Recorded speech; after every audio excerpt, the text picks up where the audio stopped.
This week I've been working on 3 projects. This first one is a composition for a new painting that I want to start, and it's based off of the Atlas mythology. The working title of the piece is called Assistance, and so I have a main person that is holding up the world and then 2 people on either side that are assisting, but the people that are assisting can't touch the world. They can, because that's the main person's burden, so they're just assisting, so they can touch, like, help lift up the arms of the person lifting up the world, but can't touch the world themselves. So here are some pages out of my sketchbook where you can kind of see how I'm kind of scribbling to get a design of 3 people lifting up a sphere.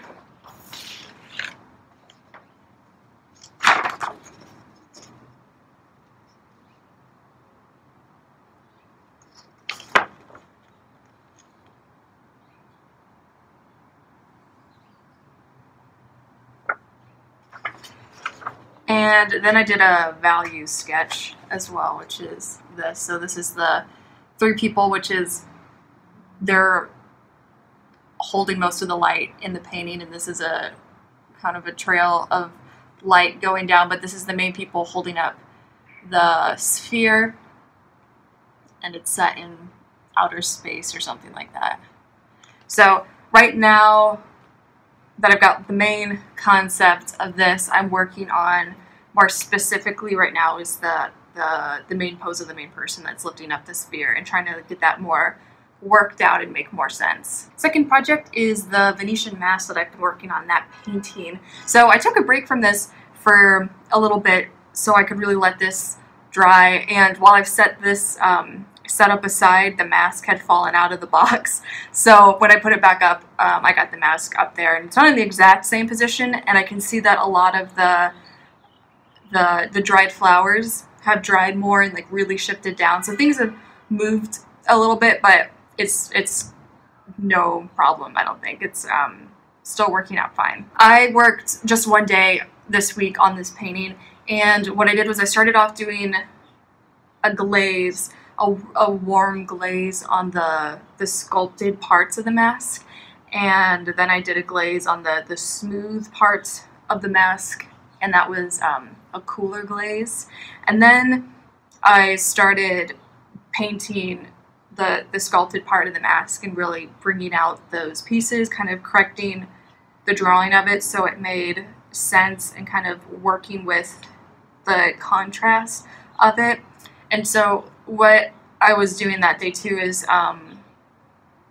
once I was working on the sculpture part, or the sculpted part of the mask, I really wanted to punch the contrast even more, so I used a lighter color in it, and with this lighter color I would mix a little bit of medium in the paint from my brush and just lay a brush stroke down and leave it. Usually I would soften the edges of the brush strokes, but I'm intentionally just putting a brush stroke down and leaving it, not manipulating the edges of it at all.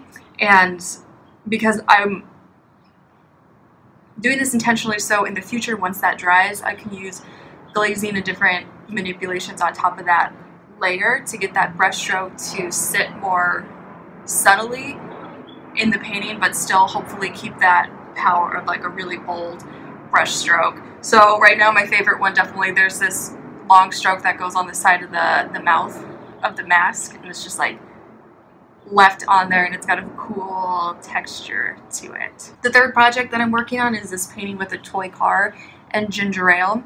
And this one, the idea behind it is my husband has this red toy car that he got from his grandfather, and it means a lot to him. And I was thinking about when I was a kid, and big memories that I had with adults is like we'd go to the grocery store and get those bottled sodas, and I thought that was so cool. And so whenever I see bottled sodas, I don't know, it's a nice memory for me. So with that toy car, I chose ginger ale So it's that contrast of the red and the green. And so this painting is one that I've been filming the process of me painting it. So if you want to see the process of that, you can check it out on Patreon, which my Patreon page you can find in the description box, or it's patreon.com/Jennifer Marie Keller to watch the painting process of that. But so once I had that painting blocked in, I wanted to try and get a more interest into the painting by keeping things brushy and letting the brush strokes be really interesting.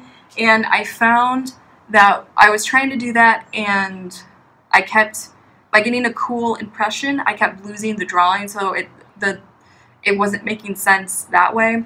And I think it's because the toy car is something that is so small. It's like, I think the car is like that big, and there's little parts to it. It's just like a little thing that what I decided to do instead of trying to get like a cool impression of the setup with brushstrokes is that I really worked out the drawing kind of in a tight way to just make sure that everything was first accurate, drawing-wise, value-wise, and color-wise.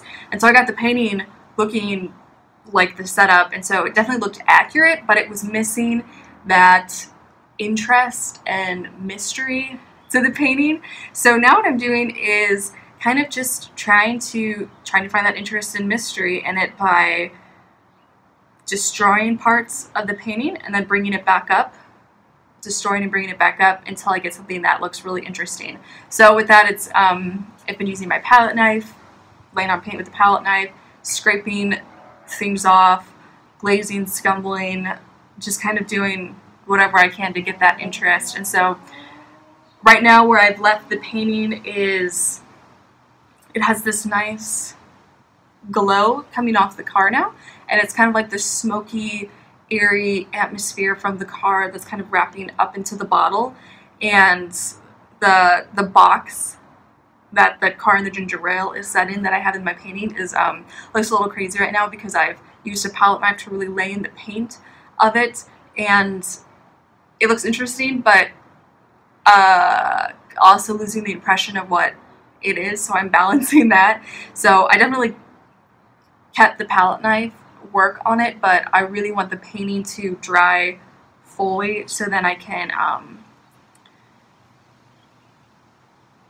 bring out the box and the elements a little bit more. So it's nice that I'm working on two paintings right now, the Venetian Mask one and then the toy car one. So when I start doing a lot with layers, I can let it dry and then repaint it. So yeah, it's I really like using oil paint because when I'm doing something like this where I make a painting and I make it really accurate and then I destroy it and bring it out and destroy it and then bring it out again, that oil painting is so forgiving, because if I go too far with destroying something, I can just wait for that layer to dry and then bring it back out of the painting again.